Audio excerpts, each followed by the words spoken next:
Boa noite a todos. Primeiramente, eu queria pedir desculpa a vocês pela minha tonalidade de voz. Há 2 dias atrás eu não estava falando absolutamente nada, estava saindo de uma gripe. E hoje eu estou aqui por simples cumprimento do dever, da responsabilidade. Cheguei a pensar em mandar alguém para me substituir, porque... Então hoje eu estou aqui, vocês vão perceber que eu estou com uma balinha na boca, que é o único jeito de eu conseguir falar para equilibrar a minha voz. Quando a gente fala no pioneirismo de Juiz de Fora, todo mundo lembra alguma coisa do pioneirismo, mas tem coisas que a gente não lembra. E quando a gente conversou sobre a possibilidade de fazer uma palestra aqui, tem tanta história em Juiz de Fora, eu pensei em fazer uma coisa mais objetiva, en passant, direta e... Deu. Antes de entrarmos propriamente nos atos de pioneirismo da cidade, eu queria pedir permissão para falar nos 3 momentos que eu considero os momentos mais importantes da cidade, que são as 3 estradas. As 3 estradas. Juiz de Fora, a história básica de Juiz de Fora está ligada a 3 momentos, 3 aberturas de estrada. Primeiro, o Caminho Novo. Aqui nós estamos no bairro Boia. Esse aqui é um mapa de autoria do Henrique Alfield, de 1853, quando ele fez esse mapa. Nós vemos aqui que ele conseguiu contemplar aqui o Caminho Novo, que é hoje aqui a Avenida 7 de Setembro, o Morro São Bernardo, só para a gente se localizar aqui, né? A Boiada é o bairro Santo Antônio, mais ou menos ali, aquelas imediações. Depois, a outra estrada que nós vamos falar é a estrada do Paraibuna. O Caminho Novo é 1700. Vamos falar nele, vamos falar no Caminho Novo. Por que Caminho Novo, né? Todos nós sabemos, mas curiosamente, durante 200 anos, a colônia portuguesa não permitia que do Rio de Janeiro, para acessar Ouro Preto, se passasse pela Zona da Mata. Pelo contrário, desde aquele paredão que é a Serra de Petrópolis, até a própria mata mesmo, a Zona da Mata mesmo, era conhecida como Zona Proibida, exatamente porque o governo usava esse cinturão verde mais o paredão de Petrópolis como uma barreira para evitar, para complicar o contrabando do ouro, tamanha quantidade de ouro que era produzido em Ouro Preto. E o camarada, para sair do Rio de Janeiro e chegar a Ouro Preto, antes de 1700, ele descia de navio ou de barco até Paraty, aqui ele ia subindo aqui para Guaratinguetá, Lorena, Cruzeiro, olha aqui, Pouso Alto, Baipendi, até chegar, São João del Rei, até chegar em Ouro Preto. Levava-se 90 dias de viagem. 90 dias de viagem. Em 1704, Garcia Rodrigues Paz, filho do bandeirante Fernão Dias Paz Leme, consegue uma autorização para construir o caminho dito Caminho Novo, um novo caminho para as Minas, e faz esse caminho que a gente conhece hoje. Ele encurta para 33 dias a viagem.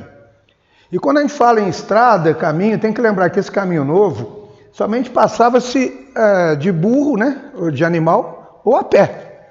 Ele não era uma estrada carroçável. Passam-se 140 anos, isso é quando o Caminho Novo é aberto, é construída a primeira construção feita em Juiz de Fora, que é a fazenda do Alcaide Mor, Tomé Corrêa Vasques, que era genro do Garcia Rodrigues Paz, do Bandeirante, e ele consegue ter uma primeira sesmaria ocupada, essa. Hoje pertence à Santa Casa, e nós estamos com um projeto, discutimos essa semana ainda. A Santa Casa cometeu a insanidade de me contratar como consultor histórico da Santa Casa. Então nós estamos cuidando dos bens tombados a partir de agora. O Eustácio é o presidente de uma instituição que estamos sendo criada agora, a Santa Casa Cultural. É uma instituição de apoio à Santa Casa para cuidar dos bens tombados. E nós estamos com um projeto de instalarmos aqui tanto o Museu da Santa Casa, numa construção nova, que vai ser construída por aqui, quanto também um centro de artes e ofícios. Artes e ofícios. Nós vamos estar recuperando cursos de cantaria, de marcenaria, de azulejo hidráulico, essas profissões que estão sumindo, nós estamos conseguindo recuperar agora e já estamos bem avançados nesse projeto. E esse novo conselho da Santa Casa, o Cadu sabe bem disso, está muito querendo fazer. Então a gente tem que aproveitar esse momento que está todo mundo voltado para a produção, para a realização. Eu estou sentindo muita firmeza nisso. Mas curiosamente, a primeira casa está de pé ainda, né?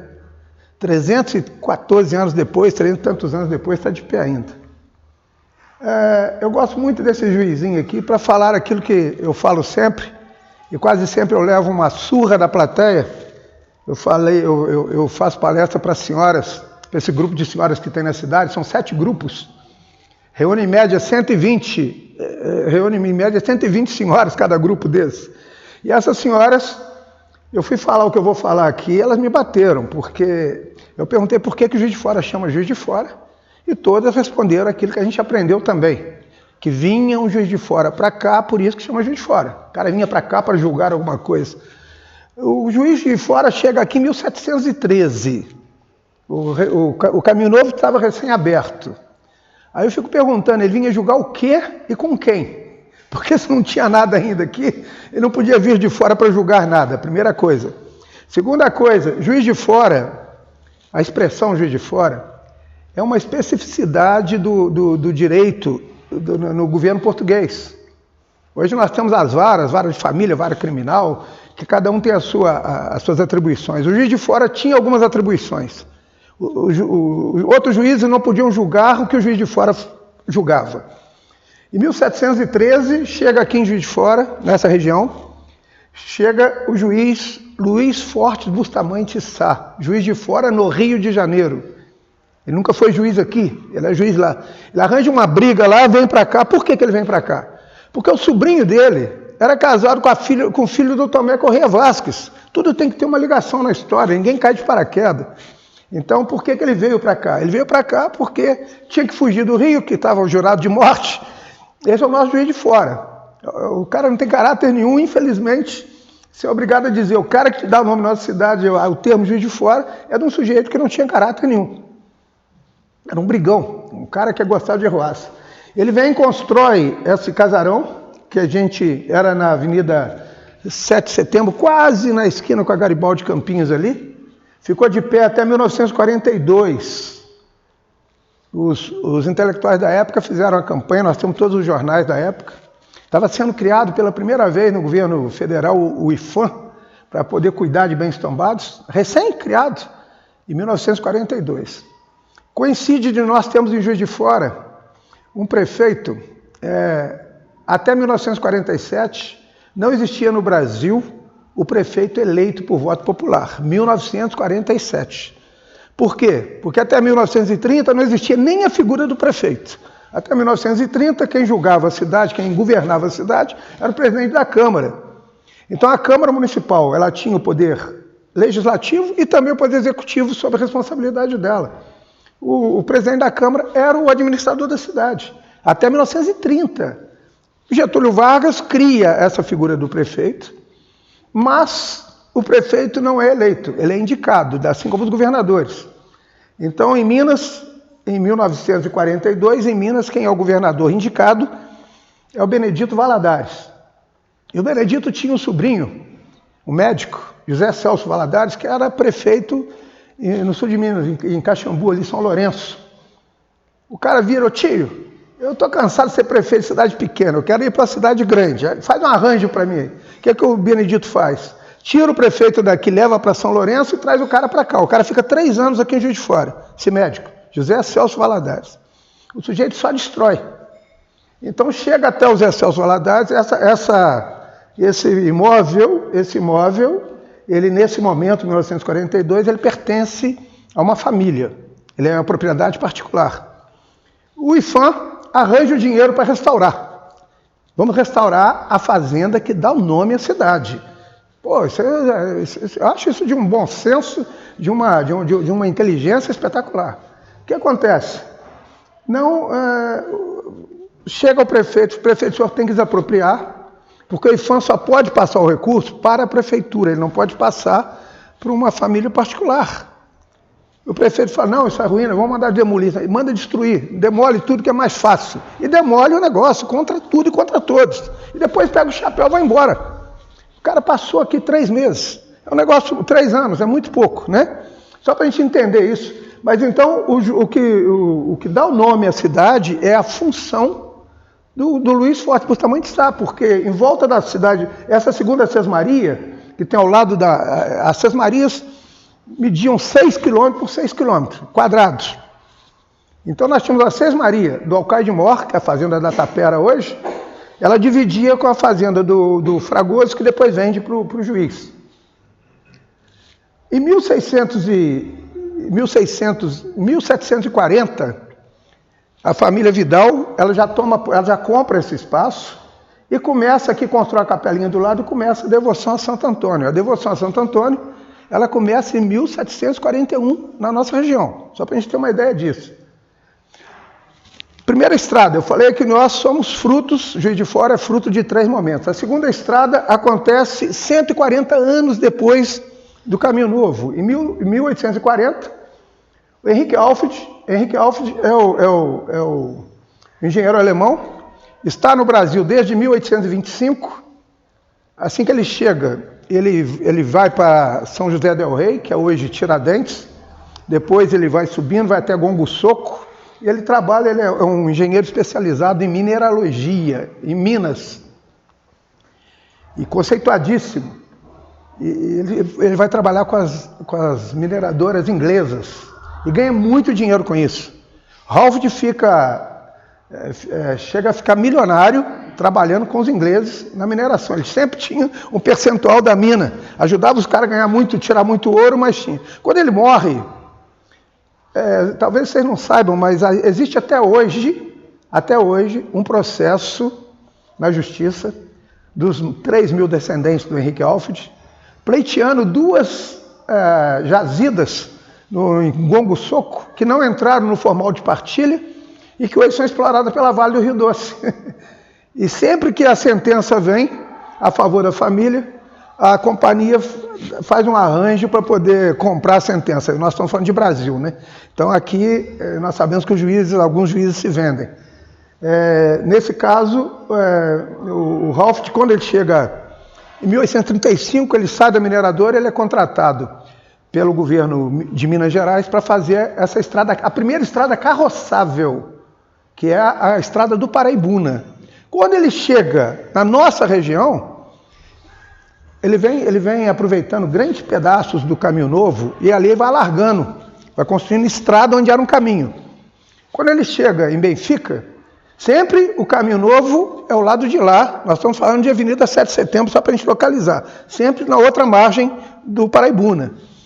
Quando ele chega em Benfica, ele já atravessa para o lado direito e já vem tomando. Quando ele chega na Rua São Sebastião, ele abre uma grande reta, que é a rua direita, que hoje é a Avenida Rio Branco.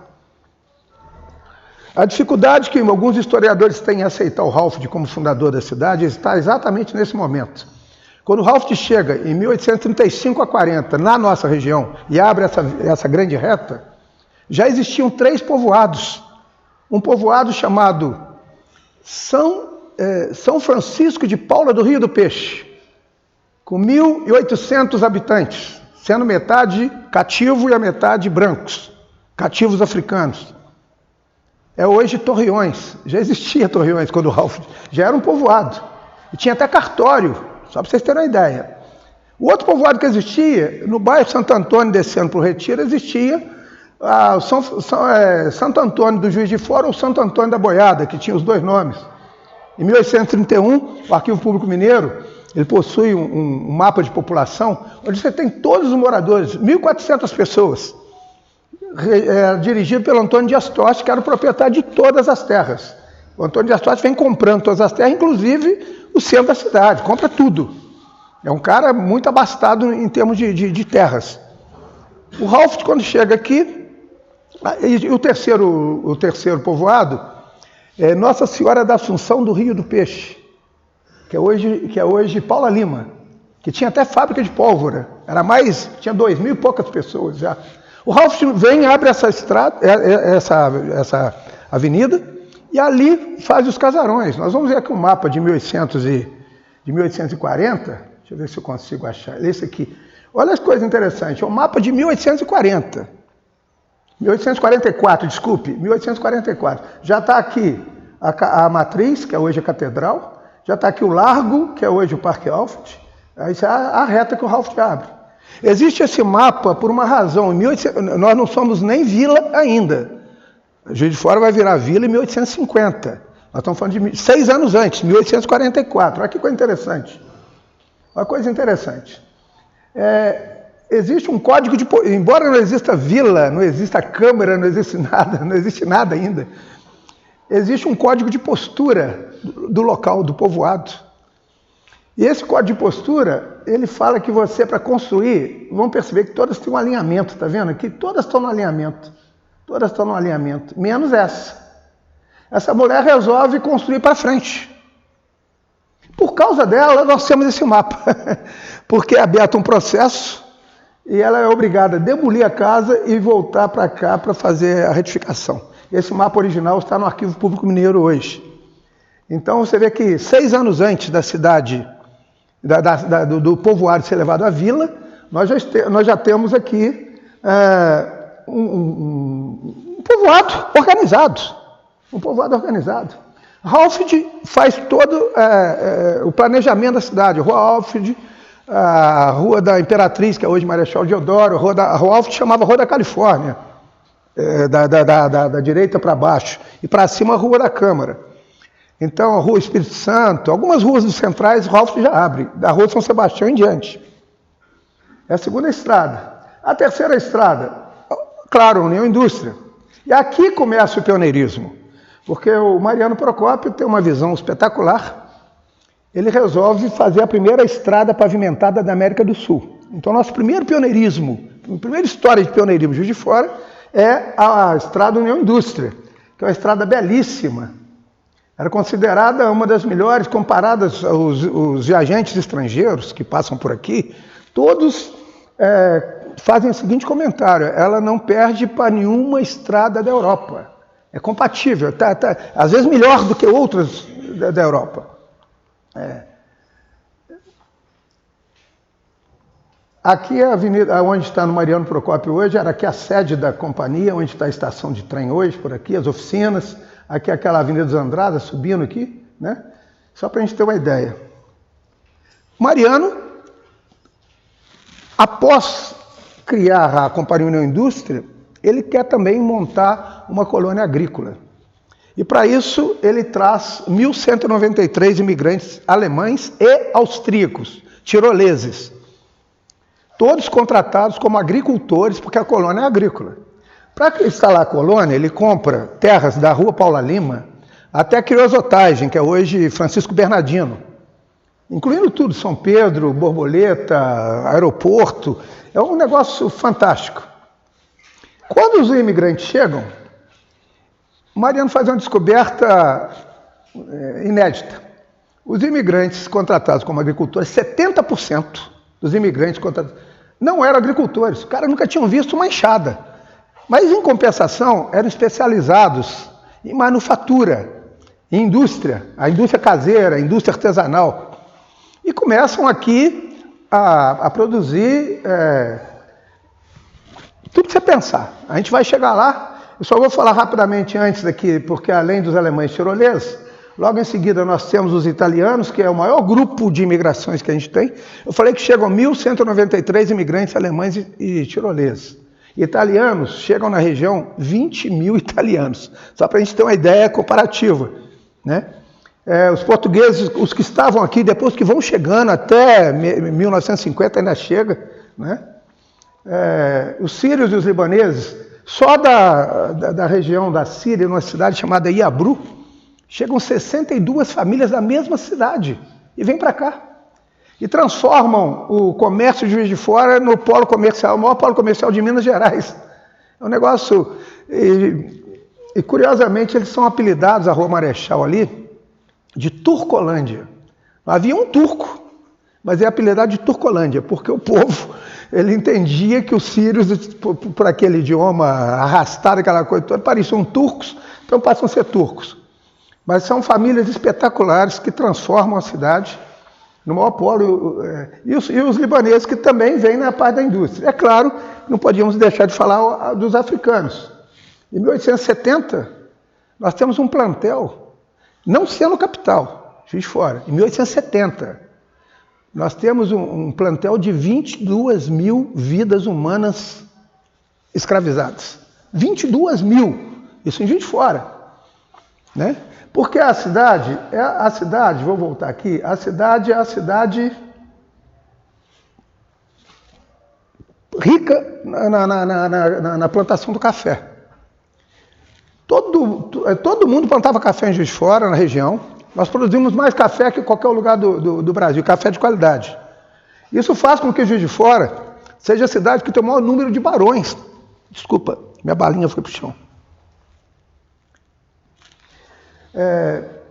Aqui nós temos o Barão de Juiz de Fora, Barão da Bertioga, Barão de Santa Mafalda, Barão de Santa Helena, Barão de São Marcelino, a Baronesa de Santana, a Baronesa de São Mateus e o Barão e Visconde de Montemário. Só tivemos 2 baronesas no meio desses barões todos. Juiz de Fora é a cidade brasileira que tem o maior número de barões. E só tínhamos 2 baronesas oficiais. Embora as esposas, todo mundo chama a esposa do barão de baronesa, mas isso era só um tratamento afetivo, porque de fato elas nunca foram baronesas, elas nunca receberam o título de baronesa. O marido era o barão, elas não eram baronesas, a não ser a Maria José Santana, que é a mãe do Mariano. Quando o Dom Pedro II quis, Mariano, eu vou te dar um título de barão, eu falei, não, dá para minha mãe, dá para minha mãe que eu prefiro. Aí deu o título para a mãe dele, que é a Baronesa de Santana. E a Baronesa de São Mateus tem uma história que eu gosto muito de contar, porque eu sou fã dessa mulher. Ela já velhinha, aos 95 anos, a mulher viveu uma vida abastada, é da família Vale, né? Vale Abreu. Ela, aos 95 anos, o filho vende os últimos bens dela, já tinha feito a distribuição para os filhos da herança, tudo. Falou, mamãe, tem aqui esse dinheiro, é o seu último dinheiro. Ela pegou o dinheiro e botou no bolso, os vestidos daquela época tinham bolsos, ela botou no bolso aquele dinheiro. Esqueceu daquilo. Um mês depois, ela foi convidada pelas freiras que tinham aqui, o orfanato João Emílio, elas foram convidadas pelas freiras para ir numa solenidade. Quando as moças órfãs, as órfãs que eram cuidadas pelas irmãs, atingiam 18 anos, elas, se tivessem um dote, elas poderiam se casar. Mas se não tivesse o dote, não se casariam, iam ficar solteiras. O que acontece? Era sorteado. Havia um dote, um valor dentro do orfanato que era distribuído para algumas felizadas. Isso, sorteou, você vai casar, você não vai, você vai. Então a baronesa estava lá junto nessa cerimônia, e de repente ela percebe uma mocinha chorando num canto. Ela enfia a mão no bolso para achar um lenço para socorrer a menina e descobre o envelope com dinheiro que o filho tinha dado a ela. Ela pega aquilo, assim, aí chega, por que você está chorando, filhinho? Porque eu não vou me casar nunca, eu já estou com 20 anos de idade, eu nem entro mais nos próximos sorteios. Então, ela fala assim, mas o que precisa de? Preciso de tantos contos de réis. Ela pega o dinheiro, chama a Madre Superior e fala, dá o dote para essa mocinha aí, faz com que ela se case também. A garota sai contando para as outras todas, né? Aí daqui a pouquinho a baronesa está cercada de um monte de moça que não tinha dote, pedindo ajuda. Ela pega aquela fortuna toda e chama a Madre Superior e fala, case todas aqui, eu não preciso de mais. Meses depois ela vem a falecer. Eu acho isso assim espetacular, de tudo que essa mulher fez. Para mim, esse é o grande símbolo da grandeza dessa pessoa, né? Essa baronesa de São Mateus. Baronesa de São Mateus. A gente fala muito do café. Juiz de Fora, realmente, a economia, a base da economia de Juiz de Fora é a economia cafeeira, é o café mesmo, que fez grandes fortunas e tudo mais. Mas nós tínhamos aqui uma grande produção de queijos. Já tínhamos. Eu estou falando do século XVIII e século XIX. Vocês têm uma ideia? No século XIX, O registro do Paraibuna, que é aqui Simão Pereira, ali fazia o registro de toda a mercadoria que saía da região para fora, para o Rio de Janeiro e tudo mais. Nós temos nos registros uma saída através de tropeiros. Os tropeiros aqui, que não tinha outro caminho, outra forma de escoar, né? Antes da estrada do Halford. Em 1830, me parece, 30 ou 35, quantos queijos vocês acham que passou em 3 meses, no registro Paraibuna, saem de Juiz de Fora 90 mil queijos. E quando a gente fala queijo de Minas, não é o queijo Minas. Queijo Minas é o frescal que a gente conhece, aquele meio. E a gente confunde muito isso. Agora fizeram o tombamento aí, o Leônidas de Oliveira, que era o secretário de Turismo e Cultura e Turismo do Estado, conseguiu tombar o queijo mineiro, o queijo mineiro, o queijo Minas, e errou totalmente na terminologia. Porque todo mundo conhecia o queijo de Minas, é o queijo que saía de Minas. O queijo Minas é o frescal, o queijo de Minas não é o frescal. O queijo de Minas é um queijo que ele era maturado, para ele poder aguentar dias e dias de viagem, meses de viagem. O queijo Minas não ia aguentar isso, né? Então, essa correção que a gente faz, só para entender. Porque às vezes a gente vê hoje e fala, tá vendo esses pastos aí que a gente anda por aí? Aqui tudo era cafezal, era realmente. Mas tinha também o gado de leite. Para vocês terem uma ideia, a fazenda em Goianá, a fazenda de Santana, que pertencia ao Frederico, filho do Mariano Procópio, era conhecida como a maior fazenda experimental do Brasil em termos de gado. O cara tinha todas as experiências mundiais. Existem hoje publicações na França, a gente conseguiu alguma coisa, falando do Frederico, que infelizmente morre aos 48 anos de idade e deixa tudo isso por aí. É uma história até curiosa, porque quando ele morre, a viúva fica com a fazenda, ele tinha, embora tivessem dinheiro, para os negócios ele pegava o dinheiro emprestado. Pegou um dinheiro emprestado no Banco de Crédito Real, e o presidente era o Cândido de Tostes, que dá o nome à escola de laticínio. O Cândido de Tostes, presidente do Crédito Real, e o que ele faz? Ele executa a hipoteca contra a viúva, que é a nora do Mariano. Quando ele poderia renovar a hipoteca, ele não renova, não conversa, executa a hipoteca. Curiosamente, meses depois, ele se torna dono da fazenda. Então, eu sempre falo, gente, temos que olhar essa documentação. Pessoal, um dia eu falei, veio alguém da família, você está ofendendo o meu antepassado. Eu falei, não estou ofendendo, estou falando daquilo que eu tenho em documentos. O cara executa a hipoteca. 2 meses depois, o dono da fazenda sugere que ele tinha interesse pessoal no negócio. Vai me desculpar, eu não consigo ver diferente. E sempre falo isso, e vou continuar falando. Já falando de 1840, então voltando aos alemães, quando o Mariano descobre que os imigrantes não são agricultores, ele dá liberdade a eles de trabalho. Então tem lá o cara que é um construtor de carruagens, o Grise e outras famílias, Wright, traz os caras para construir carruagem. É a especialidade do cara, pô. Vou aproveitar essa mão de obra, já que veio, né? Então faz com que nós tenhamos todos esses pioneirismos aqui.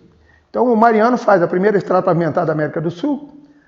Logo depois, em 1860, nós já temos em São Pedro a primeira cervejaria de Minas Gerais, que é muito curioso, nós vamos falar dela. O primeiro culto industrial do Brasil, o primeiro transporte público de Minas, a primeira fundição de ferro gusa, a primeira estação telefônica, a terceira fábrica de pregos do Brasil, a primeira indústria de tecido de malha, a primeira usina hidrelétrica da América do Sul, a primeira cidade da América do Sul a ter cinema, a primeira associação comercial de Minas, o primeiro banco a ser criado em Minas, que é o Crédito Real, o primeiro monumento ao Cristo Redentor, 26 anos antes do Corcovado, a cidade onde foi fundada a Academia Mineira de Letras, a cidade onde foi fundada a Associação Mineira de Imprensa, a primeira transmissão de televisão do Brasil, a primeira escola de laticínio da América do Sul. Isso é assim, o apanhado mais direto para a gente entender por que Juiz de Fora é a cidade pioneira. As pessoas não fazem ideia. O nosso saudoso Almir de Oliveira tinha um projeto de publicar um livro só sobre pioneirismo. Esse livro nunca foi escrito, eu também não escrevi até hoje, ninguém escreveu ainda. É uma coisa para aqueles que querem se aventurar, descobrir o quanto essa cidade é pioneira. As pessoas não fazem ideia. A primeira fábrica de cerveja, a fábrica Barbante, hoje no mesmo local, o Tetraneto reconstruiu uma fábrica ali, tem uma fábrica artesanal hoje ali, que não é a mesma fábrica, né, de cerveja como era a Barbante. Mas, curiosamente, a Barbante ela é construída em 1861 por Sebastian Kunz, um dos imigrantes contratados como agricultores, que não era agricultor, era o cervejeiro, e o cara chega e faz a cerveja. Em 1861, na comitiva visitando a colônia, na inauguração da Estrada União Indústria, acompanha o imperador um pastor luterano, tendo em vista que os imigrantes alemães, os 1193, metade eram católicos e metade luteranos. Foi a primeira vez que chega um contingente grande de protestantes na cidade. O padre Tiago Mendes Ribeiro, que era o primeiro vigário nosso, da matriz, e chamado de um negro intolerante, ele era chamado de negro intolerante porque ele chamava de diabos louros os luteranos. Esses diabos louros estão vindo aqui. E o cemitério era ou dentro da catedral ou no ato da catedral. Então ele falou, aqui no meu cemitério não enterra protestante. Só que as pessoas não percebem uma coisa. Mariano, na sua sagacidade, Mariano Procópio, 2 anos antes dos imigrantes chegarem, Mariano já constrói o cemitério da União Indústria, que é hoje o cemitério da Igreja da Glória. Já existia desde 1856. Vocês chegando no cemitério, logo no início, vocês vão ver 2 pilotis assim com a data 1856. As pessoas não entendem o que é aquilo. O que é esse negócio 1856? É exatamente a data. O primeiro filho do Mariano que morre bebê está enterrado ali. Tem 2 barões que estão ali, vários escravos que trabalhavam para a Companhia União Indústria na abertura da União estão enterrados ali. Esses registros estão todos hoje no arquivo diocesano. Você abre ali, o arquivo está lá, enterrado no cemitério da União Indústria. No cemitério da União Indústria. Isso é 1856, 2 anos antes dos imigrantes. Quando o padre engrossa o caldo dizendo que os demônios louros não vão ser enterrados na catedral, na matriz, na verdade, que não era catedral ainda, na matriz, ele fala, não tem problema, eles vão ser enterrados lá na União Indústria. E é o que acontece. O Stelling, ao publicar o livro dele, o Stelling foi um grande amigo meu, é um homem que me apresenta, a minha ficha no Instituto Histórico e Geográfico, ela é assinada por ele, é o proponente do meu nome. Eu tinha 17 anos, ele tinha 80, nós pesquisávamos juntos sobre imigração alemã. Ele era 50 anos de pesquisa. Só que quando ele publica, coitadinho, o padre não deixava eles enterrarem. Eles eram enterrados ao redor está escrito no livro dele, enterrado ao redor da lagoa, da Gratidão, que tinha ali onde é o Palácio da Saúde, tinha uma lagoa. Mas não é verdade. Já existia o cemitério. Hoje você encontra os registros, estão na catedral, ali na diocese.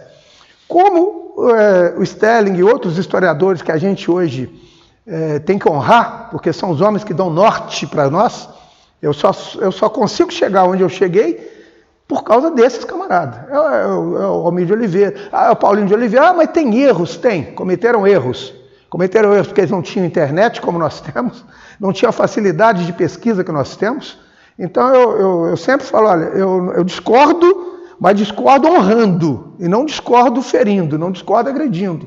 Eu discordo mostrando, olha, eles não tiveram acesso à documentação que hoje eu tive a felicidade de ter. Então eu posso afirmar, né, falando do Cadu, você abre o site da Santa Casa, está lá. A Santa Casa foi construída em 1854, o próprio site da instituição, e não é verdade. Ela foi construída em 1859.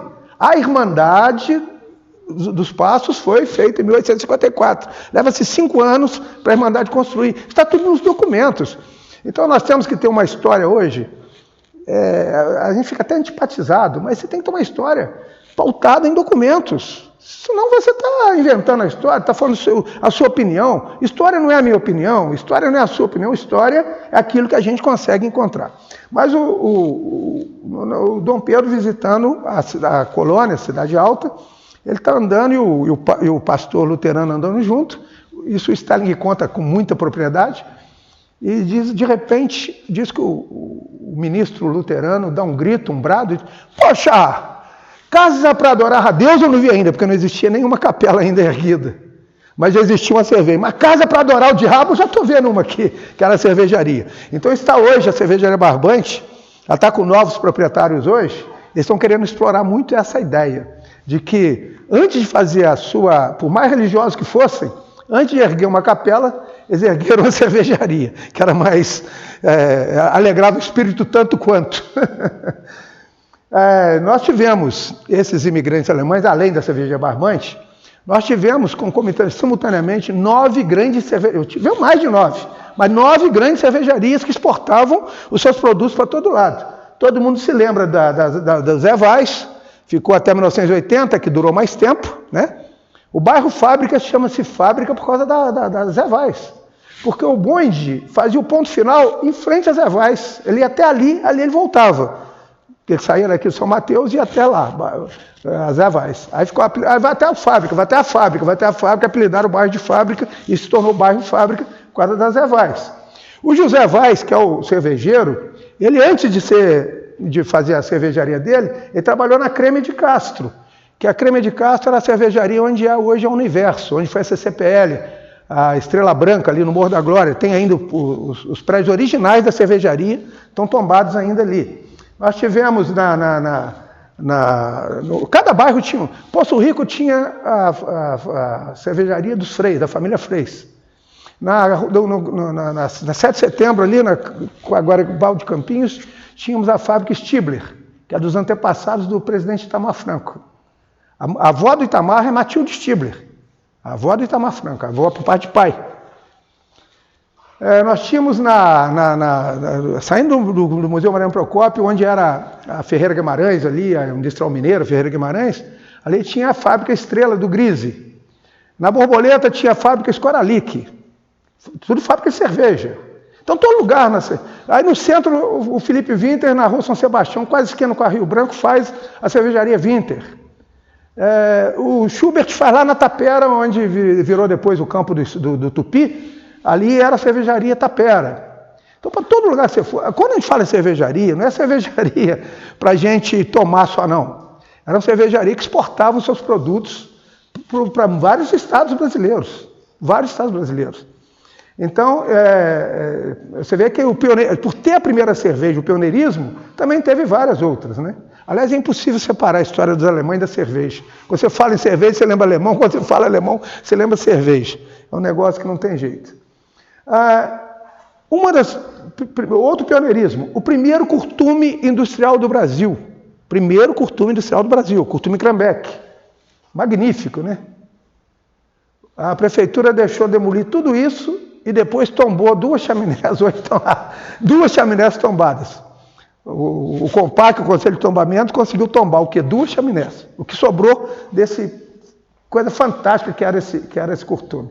Primeiro curtume industrial do Brasil, que está a família Krambeck, né? Em 1880, os alemães, Felix Schmidt, fazem o primeiro transporte público de Minas Gerais, mais um pioneirismo. O bonde puxado a burro ainda, 1881. Depois a Companhia Mineira de Eletricidade, ela compra, em 1905, ela adquire, cria a Companhia Ferrocarril, a Companhia Ferrocarril, e transforma em bondes elétricos. Ao contrário do Rio e São Paulo, que compravam os bondes na Inglaterra, a Companhia Mineira fabricava, nesse galpão que ainda existe hoje, atrás do Castelinho ali, na Rua Espírito Santo, ela fabricava seus próprios bondes. É uma coisa assim, a gente não faz ideia do que é Juiz de Fora, a gente faz ideia.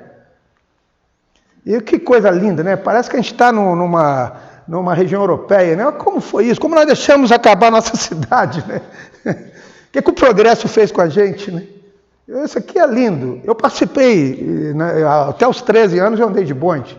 Essa é a última viagem do bonde, está aqui o Itamar Franco, era o prefeito, Zé Cesário, secretário de Turismo, o Viana, que era o presidente da Câmara, aqui está o Paulo Moraes, que era o delegado, os motoneiros. Essa é a última viagem, está ali, Recolher, foi a última viagem do bonde em 1969. Itamar teve que acabar com os bondes. Eu tive o prazer de ter 30 anos, assim como o Sarbeck, estou vendo ali, nós somos amigos do Itamar há mais de 30 anos. Itamar chorou quando acabou o bonde. Ele falou, não tenho outra opção.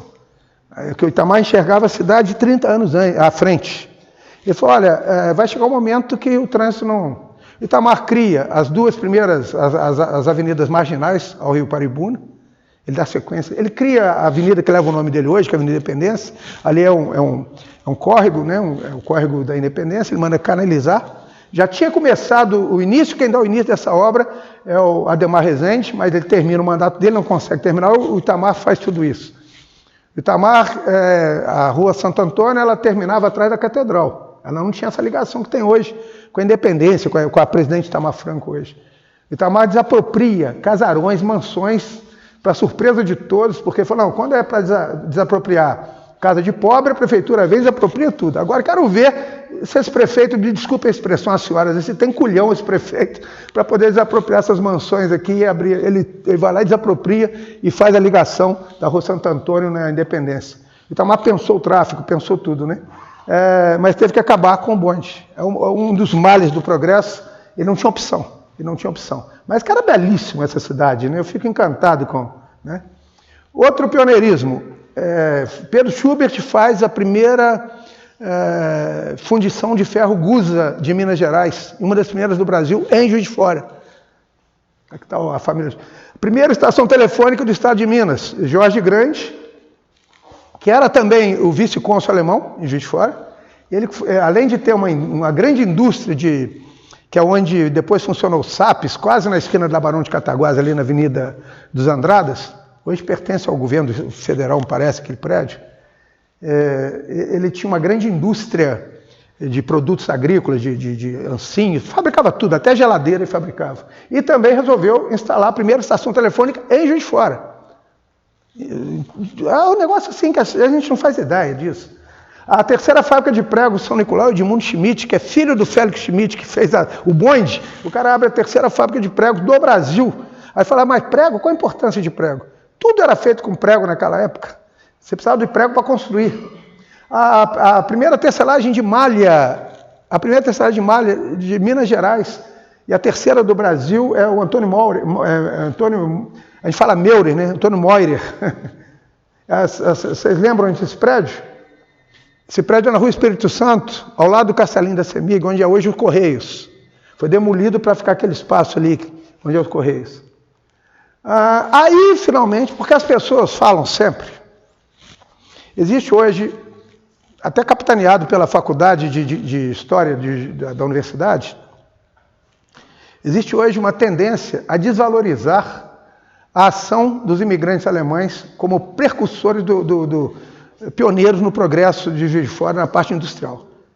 Os alemães transformam Juiz de Fora de cidade agrícola, do perfil agrícola, no perfil industrial. Isso a gente está provando aqui, está mostrando. Mas não, eles faziam manufaturas. Eles dividiram manufatura e indústria como se fossem coisas diferentes. Então a universidade ensina para 500 alunos, e são 500 alunos que estão repetindo isso, dizendo, olha, vamos diminuir essa valorização, como se a gente estivesse supervalorizando a atividade dos imigrantes alemães na indústria. E eles estão minimizando. Se nós estamos supervalorizando, eles estão minimizando. Então, nós temos que entender que a história é a história. Você gosta ou não. Não gosta de alemão, não tem problema, mas você tem que reconhecer o que o alemão fez. Você pode não gostar, não precisa de gostar, mas tem que entender. Né? Todos falam que Juiz de Fora se torna a Manchester mineira a partir da chegada da eletricidade. E não é verdade. Bernardo Mascarenhas se torna a maior autoridade em tecelagem no Brasil. E viaja pelos Estados Unidos, pela Inglaterra, é um homem espetacular. Quando ele vai montar a primeira indústria dele, o capital que ele tinha não permitia ele montar sozinho. Então ele chamou 2 irmãos que tinham capital, os 2 irmãos se juntam a ele, e ele queria montar aqui. Por que aqui? Porque aqui já era uma cidade industrial, em Minas Gerais. Em Minas, as cidades ou eram agrícolas ou eram mineração. Isso é Minas Gerais. Ou é agricultura ou é mineração. Juiz de Fora foge desse padrão e se torna a primeira cidade industrial de Minas. A segunda do Brasil, depois de São Paulo, durante 30 anos. É um negócio assustador. Bernardo quer montar aqui. Os irmãos que têm o capital maior, são 2 contra ele, fazem a Serra do Cachoeira, em Cordisburgo, em Sete Lagoas, aquela região que é a região deles. Eles são naturais de lá, Caetanópolis, aquelas cidadezinhas ali. E fazem lá a Serra do Cachoeira, que é a grande indústria, acho que existe ainda hoje, funciona a grande tecelagem. Passam-se 15 anos, em 1888, o Bernardo já tinha juntado uma boa fortuna e já conseguia montar sozinho a tecelagem. O que ele faz? Eu vou para Juiz de Fora montar a minha tecelagem em Juiz de Fora. E vem aqui para montar a tecelagem dele, que é a função dele, a prioridade dele é vir para cá para montar a tecelagem. E monta a tecelagem. Os teares eram tocados a vapor, a força do vapor. Era a força que tocava a indústria no Brasil. Só que numa das viagens dele aos Estados Unidos, ele conhece Thomas Alva Edison, que 6 anos antes tinha feito a experiência da primeira usina hidrelétrica, com a força das águas de produção de energia. Então o que o cara faz? Ele fala, eu quero fazer isso. Ele incumbe um amigo dele, que é o Batista de Oliveira, que já estava radicado aqui, nós vamos falar do Batista também. Ele fala, olha, nós vamos, acha um lugar, ele achou o Marmelos, e ali a força da água era suficiente para rodar as turbinas. Instala a primeira usina hidrelétrica da América do Sul, mas um pioneirismo, esse aí todo mundo fala nele, né, que é o mais conhecido. Só que a produção é tão grande de energia, que além da indústria dele, ele cede também para o Pantaleone, que é vizinho dele. Pantaleone Arcuri tinha serrarias, tinha uma série de máquinas que eram tocadas a vapor, passa a tocar também pela eletricidade e ainda sobra energia. Ele compra uma concessão de energia, de iluminação pública do Arnaud, que é um cara que ia fazer postes a gás, ia fazer uma iluminação a gás. Ele compra e vai na Câmara e fala, olha, eu vou botar a eletricidade aí. Nós temos, gente, é um negócio, eu paro para pensar, eu falo, cara, Buenos Aires, São Paulo, Rio, Montevidéu, Juiz de Fora, tem a iluminação pública primeiro que essa gente toda, primeiro que essas cidades todas. É fantástico isso, né? A partir daí, é considerado o grande boom realmente, a Manchester Mineira, tá, a partir do Bernardo, né? É lindo. E ele é inovador, porque os teares faziam muito barulho. Então ele descobre ele ainda vivo, ele manda instalar música dentro do ambiente para criar um ambiente de trabalho para minimizar os impactos dos teares nos funcionários. Ele cria a Companhia Mineira de Eletricidade, né, o Castelim, que hoje está sendo vendido pelo governo do estado por 6 milhões de reais, mais uma coisa que o governador está colocando à venda aí. 1895, os irmãos Lumière, lá em Paris, criam um cinema. Menos de 2 anos depois, Juiz de Fora é a primeira cidade da América do Sul a ter cinema, a ter cinematógrafo. Isso nós vamos encontrar nos jornais. E é muito interessante, quando você lê, me permitam ler rapidamente aqui, porque senão o tempo vai estourar aqui, já que eu não estourei, que eu estou sem condição. Me avisa aí tempo aí que eu não... Pode me avisar, viu? Aqui, por exemplo, olha que coisa interessante aqui. A Avenida Central, até pouco tempo, tão triste e abandonada à noite, tornou-se agora o nosso centro de maior e intensa vida noturna. Vindo de todos os bairros, os transeuntes passam alegres e apressados em busca de certas casas cujas fachadas, por sua brilhante variedade de iluminação, fazem violento contraste com a grande maioria dos edifícios da avenida, de portas cerradas e janelas escuras. O público ali encontra cinematógrafo, nada mais. Parece que exploradores desse invento acompanharam os homens da ciência moderna. Na sua tendência, especialização, a princípio apresentavam ao lado da música e de outras estatais. Bem aqui, ó. Na sala de espera está o bilheteiro, homem honesto, que faz ao público o grande favor de não vender entradas em número superior à lotação da sala de espetáculos. Eu só acho fantástico isso. Assim fizesse a prefeitura respeitar dentro do bonde. A sala de espetáculo está sempre cheia, a sala de espera.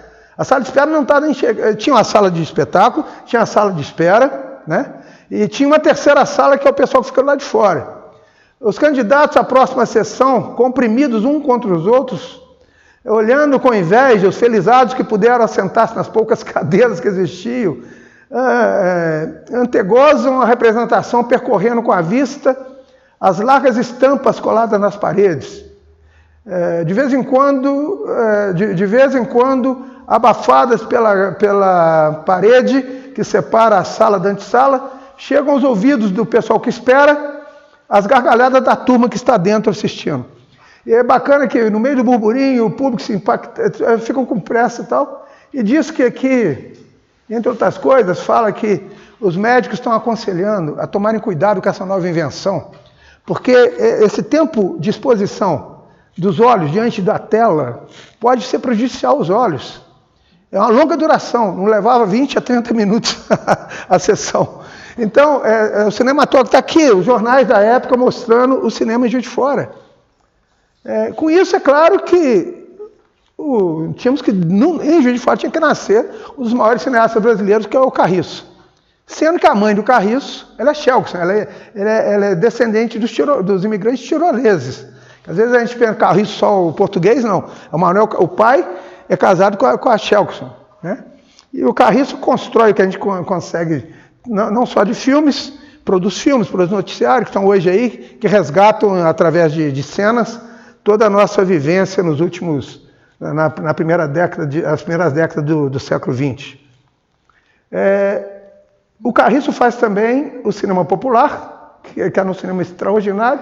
Ele queria tanto que as pessoas tivessem acesso ao cinema, que ele fazia metade. O outro cinema, quanto custa? Custa R$500, eu faço por 250.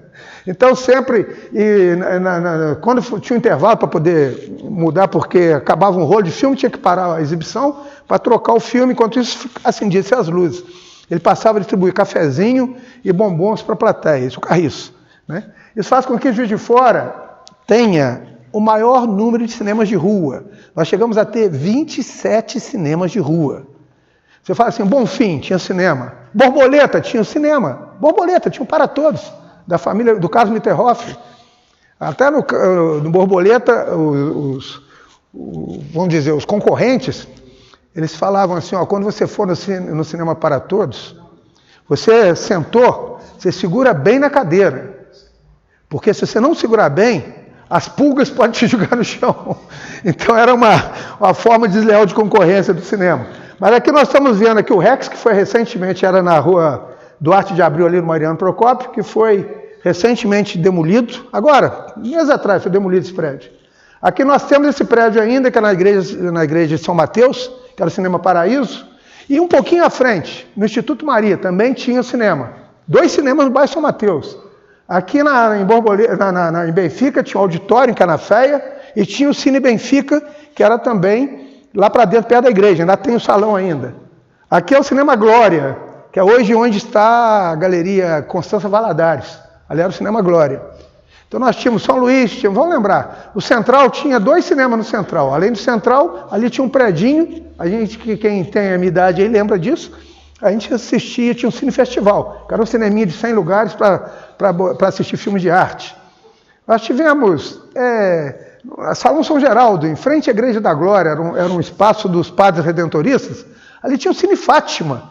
Os padres escolhiam as fitas para passar, tinham que ser sempre fitas, porque o cinema tinha apelido de fita. Qual fita que você vai passar hoje? Eu vou passar um faroeste, eu vou passar E os padres escolhiam a temática disso para poder passar, né, no cine. Os padres redentoristas tinham um seminário em Congonhas, do Campo, eu estudei lá nesse seminário, e 6 anos antes de eu entrar para o cinema, eles criaram um cinema de Congonhas, os padres redentoristas. Você tem ideia como que o cinema era valorizado, né? Oi, querido. Olha isso, Academia tinha cinema. A gente está falando do coisa, mas todo lugar tinha. O Lucas Amaral, estou vendo aqui, ele me lembra uma coisa, nós tínhamos o Murilo Ingel, que foi o nosso ministro. O Murilo foi professor, foi professor, né? O Murilo era um crítico de cinema, aos 17 anos. Você abre aquelas revistas Lince, essas revistas mais antigas, está ali as críticas. Era uma crítica de um crítico conhecedor. Eu falo, nossa, o ator fulano de tal devia estar com dor de barriga. Por que isso o Murilo Ingel? É impressionante, é impressionante. E ele ensinava, você teve acesso a A música clássica, essa coisa através do Murilo, né? Tinha uma revista de cinema chamada Torre de Marfim. Eles editavam. Ah, sim, a Torre de Marfim, a publicação. Sim, Torre de Marfim, sim. O Murilo era muito engraçado as proibições da Torre de Marfim. Foi censurado pela Torre de Marfim o filme de Sansão e Dalila, porque os lábios da Dalila eram muito sensuais. Não, mas não é fantástico isso? Nós estamos falando de uma cidade que respirava cultura. O Murilo Inga era professor. Ele foi convidado a ser professor quando aluno ainda. Ele estava no terceiro científico. O padre Leopoldo reconheceu que ele tinha grande capacidade e falou, você não quer dar aula para o ginásio, não? Alunos com 3 anos menos de idade que ele. 3 anos menos. Ele era professor, foi paraninfo. Eu e a Rita Couto, nós fomos escolhidos pelo Murilo, estamos escrevendo a biografia dele.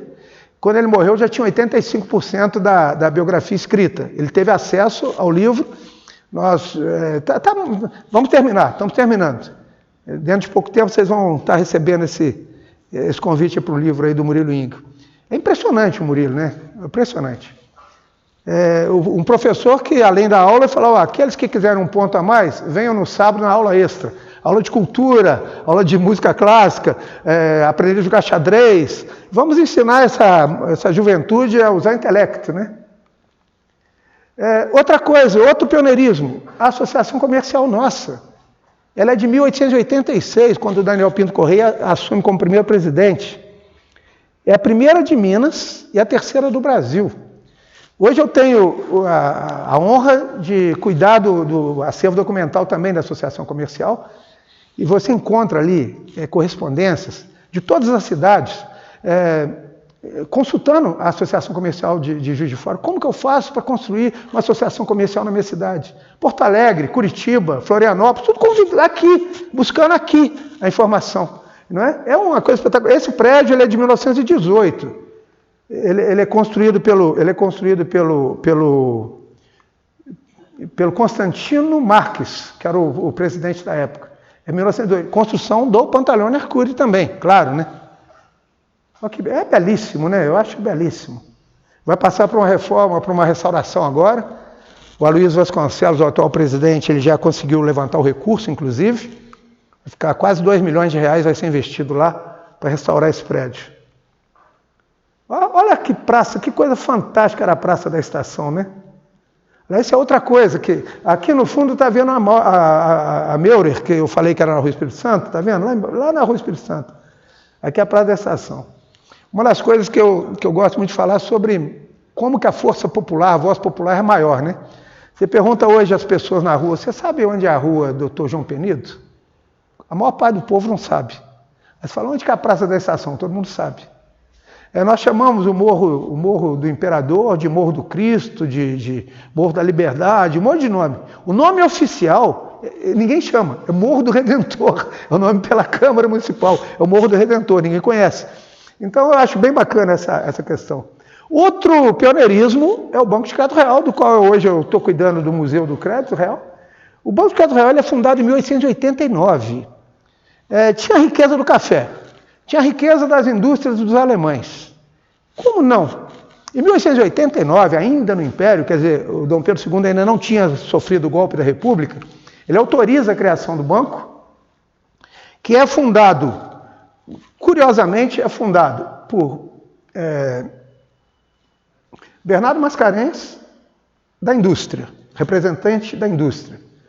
Francisco Batista de Oliveira, é o maior comerciante da cidade, representava o comércio. Foi quem constrói, inclusive, a academia. Nós vamos falar disso aqui rapidamente. Aqui nós temos um economista, que é o João Ribeiro de Oliveira e Souza, que é um economista, e 2 representantes da agricultura, que é o Barão de Santa Helena e o Barão de Monte Maria. Esses 5 homens são os fundadores do Banco de Crédito Real. Aí se pergunta assim, aqui está, nós temos esse documento, um documento original, que é a Carta de Autorização para a Criação do Banco, assinada pelo Imperador Dom Pedro II. Essa é a terceira sede, tá? Ela é de 1930. Originalmente, o banco ele é instalado onde é hoje o Fórum, na esquina da Marechal, na Rio Branco, esquina com a Marechal, ali que tinha um casarão, ali que começa o banco. Depois ele muda para a Rua Alft, onde depois vira Banco do Brasil. E terceiro, constrói essa sede para ser a sede nacional do Banco de Crédito Real. É o banco que funciona 109 anos sem interrupção, o único banco brasileiro que funciona quase 110 anos sem interrupção. Encilhamento, mudanças cambiais, os bancos tudo fechavam a porta, inclusive o Banco do Brasil. O Crédito Real nunca fechou. O Crédito Real é considerado o banco que fez os maiores empreendimentos de Minas, financiou os maiores empreendimentos, e do pequeno empreendedor ao grande empreendedor. Vocês terem uma ideia, ele emprestava dinheiro, ele chama Banco de Crédito Real porque ele empresta com garantia real. Então todo mundo ia plantar café, chegava no Crédito Real, eu quero tomar um empréstimo, falando hipoteticamente os valores, tá? 100 mil réis para plantar café. 100 mil réis, mais juro, correção monetária, tá bom. Você tem que trazer um bem seu como hipoteca, como garantia real do empréstimo. O cara vai e dava o bem dele. Na hora da colheita, por alguma razão, o cara não conseguiu pagar o empréstimo. O banco poderia executar essa hipoteca. O que o banco faz? Em vez de executar a hipoteca, ele resolve receber em grãos, em café. Porque não é perecível, podia guardar. Então ele falou, olha, o seu café hoje está embaixo, a sua dívida com correção monetária, juro e tal, você pegou 100 mil, você paga aí 200 sacas de café. O cara vinha, dava 200 sacas, se livrou da hipoteca, pagou o empréstimo. O banco guardava o café. Assim que tinha a primeira alta do café, o banco ia e vendia tudo, ganhava de novo. É muito curioso isso, Crédito Real. Hoje nós temos um museu, aqueles que não conhecem, eu gostaria de convidá-los. Fica ali na esquina da Getúlio, entrada pela Getúlio, esquina com o calçadão da Rua Alft. Nós estamos com um projeto, estamos tentando, e agora parece que vamos conseguir. Eu fui ali para ficar 3 meses como diretor. O Itamar me convidou, a gente era amigo, falei, Itamar, eu fico 3 meses. Arrumei o museu e tal. Em março agora, fez 25 anos que eu estou lá como diretor. Ia ficar 3 meses só. Então hoje nós estamos no Crédito Real, ele fica escondido no museu, no primeiro andar. Mesmo assim eu tenho uma média de 600 a 900 visitas mensais, mesmo assim, estando escondido.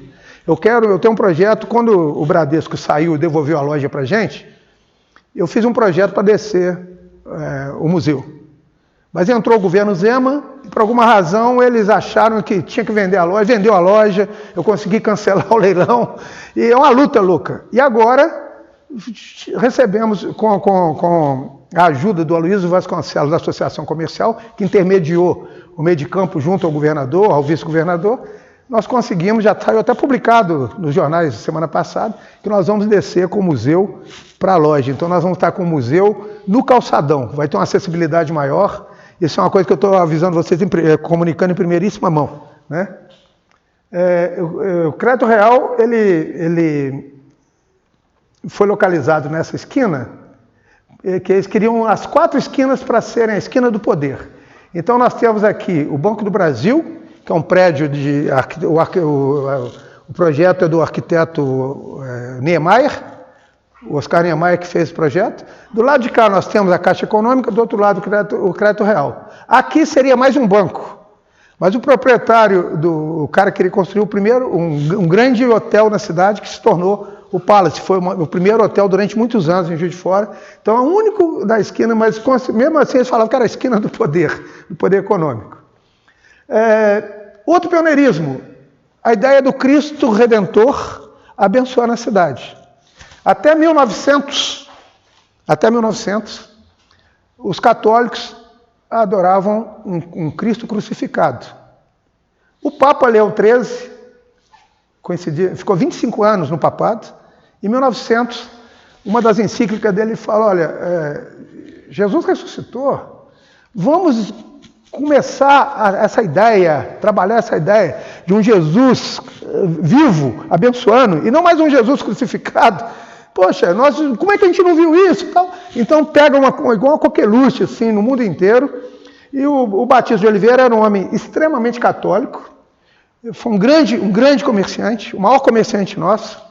E ele resolve, em 1900, na passagem do século, construir um monumento do Cristo Redentor. Essa imagem, ela é de bronze, ela pesa 1.200 quilos, 1,2 quilos. Ela veio de Paris, é comprada em Paris. Daqui até lá são 33 metros, que é exatamente a mesma altura do Corcovado hoje, do Rio.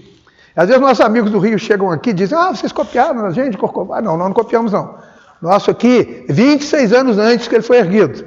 A sua tia, Dona Rosa, ela tem, do seu Tarcísio, a nota fiscal, porque ela tem a nota fiscal da compra, ela tem a nota fiscal da compra dessa imagem com ela. A Rita pegou lá, é impressionante, a documentação, está tudo documentado ainda. Estou acabando aqui, viu? Aqui é a Confissão do Cristo, infelizmente, ele morre aos 48 anos e não pega uma doença rápida que mata ele não vê a construção do Cristo terminar, terminado pelo cunhado. Ele cria a primeira escola de altos estudos comerciais do Brasil, o Batista de Oliveira, que depois se transforma na Academia de Comércio, porque ele não consegue mais cuidar, ele dá para a Sociedade do Verbo Divino, ele doa para a Sociedade do Verbo Divino toda esse coisa que é a academia hoje. Ele era dono da Baratesa, onde é hoje o Brumado, inclusive a família dele que constrói o Brumado. Aqui está o genro dele, que era o vereador Cleveland Braga, que se torna dono da empresa depois. E não leia isso se você não gosta de ganhar na certa. Esse é um dos... Mas se o senhor ou alguma pessoa de sua família quiser comprar por cobre o que vale ouro, deverá vir a Juiz de Fora e procurar fazer uma visita à Casa da Baratesa. Ele faz concurso é um homem extraordinário. O Francisco Batista de Oliveira, ele abre por conta própria um escritório de venda do café de Juiz de Fora em Paris. Ele vai lá, abre o escritório para vender o café de Juiz de Fora. Só para ter ideia da visão desse homem, é espetacular. Ele tem 9 filhos, 5 filhos homens e 4 filhas mulheres. As 4 filhas dele se tornam freiras. As 4 filhas. As 4 filhas. E tanto assim que a residência dele, era na rua São João, ao lado dos fundos do Cinema Central. Se você for ali hoje, você vai ver ali que ainda tem um convento ali, as Irmãs do Bom Pastor, que foi doado pela família do Batista para a congregação que era das filhas. Tá bem? Nós temos aqui a primeira transmissão, pioneirismo ainda, a primeira transmissão de TV do Brasil, 1948, Olavo Bastos Freire. Era um funcionário da Casa do Rádio, um eletrotécnico, e ele constrói a primeira transmissão, ele faz uma transmissão do Clube Juiz de Fora, e a televisãozinha que ele produz tudo, todo o mecanismo. Põe na Casa do Rádio, na Getúlio Vargas, o receptor, e põe no Clube Juiz de Fora, de onde ele vai filmar. Então reúne prefeito, autoridades, todos para assistir a primeira exibição, 1948. Em 1935, nós temos aqui a instalação do que seria o presídio da primeira escola laticinista da América do Sul. Pioneirismo de novo. É a fábrica Cândido Toste, que hoje não está sendo valorizada pelo governo do Estado, mas é de uma importância cabal. Nós temos, em 1964, a primeira TV particular do Brasil, que é a TV Industrial. O projeto é do Armando Favato, um projeto fantástico, era considerada a primeira torre helicoidal da América do Sul, era muito trabalhado isso. Nós tínhamos programas de auditório, aqui é o Ítalo, do Clube Ginástico, se apresentando, tínhamos programas. Eu tomei uma surra, me permitam falar isso, porque eu era garoto e nos sábados pela manhã tinha um programa infantil na TV, passava para a cidade inteira. Então eu falei, mamãe, a minha escola foi escolhida, nós vamos lá para a TV Industrial participar do programa infantil. Sentei lá e tal, minha mãe avisou as vizinhas todas, avisou a família, meu filho vai aparecer na televisão, menininho de 8 anos. E está lá o apresentador, ele falou assim, aí mostrou uma Kombi de plástico, que a gente chamava Kombi de matéria plástica, a gente não falava plástico, era matéria plástica. O menino que tiver com a meia, com o dedão furado, e vier aqui na frente mostrar, ganha a Kombi. Eu corri lá e mostrei minha dedo furado. Ganhei a Kombi. Quando eu cheguei em casa, eu tomei uma sova da minha mãe. Disse que eu envergonhei diante de todos os parentes e amigos e vizinhos. Mas é fantástico a TV Industrial também. Tinha o Camisa 10, aqui está o Geraldo Magela. Era um programa esportivo espetacular. A gente não... né? E com isso, a gente... Me desculpem o avanço da hora, né? Não teve jeito. Nós nos despedimos com essas cenas que eu considero o que foi esse potencial cultural de Juiz de Fora, essa cidade que tinha esse burburinho. Agradeço a paciência. Alguma pergunta? Não, né? Porque já falei muito, né? Tá bem? Alguém tem alguma pergunta? Não?